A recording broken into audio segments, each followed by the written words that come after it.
Sementara itu, situasi banjir tidak menghalang seorang pengantin perempuan dari kampung Serkajadi Teronoh meneruskan hari istimewanya. Dia nekat menaiki truk polis untuk ke kediaman sepupunya bagi meneruskan acara pernikahannya bersama Muhammad Ikmal Sahabuddin. Ia setelah jalan ke rumahnya terputus hubungan akibat dinaiki air banjir. Tak dijangka lah, selalu hujung tahun kan. Lepas tu perasaan macam-macam lah, sedih, gembira. Kalau sedih sebab tak dapat menikah depan pelamin kan.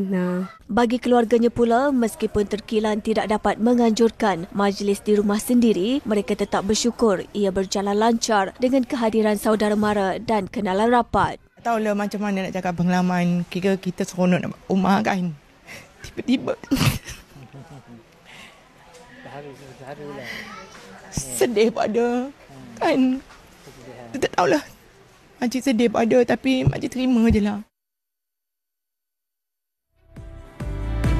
Baik, buletin utama berehat seketika menyusul selepas ini. Aidilfitri suram buat mangsa